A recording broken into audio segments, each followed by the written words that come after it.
Salvatore Brigman here, and today I want to get a little bit more serious about pinpointing the actual goal that you have. This goal when it comes to starting an online business, when it comes to starting an entirely new company. I really want to get crystal clear on this goal, and I also want to introduce you to some of the common pitfalls, because we all know a lot of businesses out there actually fail to earn an income for their founders. A lot of them fail over the next 8 or 10 years. Depending on the statistics you look at, Bloomberg says that between 8 and 10 businesses will fail within the first 18 months of starting. That's crazy, man. 8 out of 10. That's 80%, only 20% success rate. You look at some other statistics, 7 out of 10 are gonna fail within the first 10 years. So this really is not looking good for us when it comes to being an entrepreneur. The fact that 7 out of 10 in 10 years, 8 out of 10 in 18 months, there are different statistics that are out there. But what I wanna do is narrow in on the reason why these businesses are failing, and to get into the nitty-gritty of how to combat some of these things so that the same critical error does not happen to you. The first reason that businesses fail is really common, and I've come across this problem so much in my career, and that is a lack of capital. Now, what do I mean by lack of capital?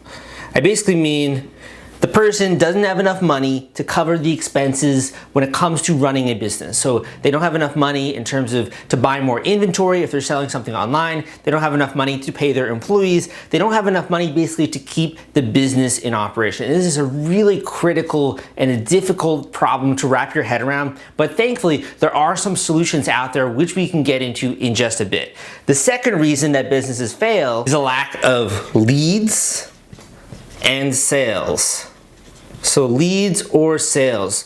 For whatever reason, the product that they've created doesn't have enough demand. There aren't enough people out there that want to buy this thing, or that believe the promises, or that for whatever reason want to exchange their hard-earned dollars for that actual product. Or when it comes to leads, there aren't enough people who are vaguely interested even in solving this problem that this product says it's going to solve. And for that reason, there isn't enough revenue coming in the door to actually support the business. The third biggest reason that businesses fail is a lack of, or I would say ineffective, execution.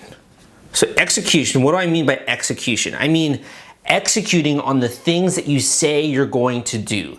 If you say you're going to buckle down hard, put in 80-hour work weeks, and really get this product out there, that's execution. Execution is, okay, we're actually gonna talk to 100 customers. We're gonna go out there and do that. And for whatever reason, you fail at executing the plan in which you've laid out. And this, by far, is one of the things that keeps people in sort of the hobbyist mode when it comes to online business, when it comes to other things in their life. They're just kind of like tinkerers or hobbyists, but they're not really doing it full time. And the reason is they're not executing on a high enough level. There's not enough motivation there, but there just isn't the discipline as well, or the systems in place to actually make this thing a reality, and to actually take this vision, this incredible vision that they have in their head for this revolutionary new product, or this revolutionary new business, and actually make that concrete and in the world today, and take active steps in order to make that thing happen. Over the next couple of lessons, I want to share with you how to combat each of these reasons why businesses fail. I really want to get into them in terms of how do you actually raise capital, how do you actually get more leads and sales, how do you execute on your vision, and also have a vision that's going to be compelling enough to get employees to actually be interested in working for you rather than you just toiling away as the individual solopreneur. So we're going to go over each of these in the next coming lessons, as well as some of the proven niches that are out there when it comes to online businesses, some of the ways to hack growth, etc.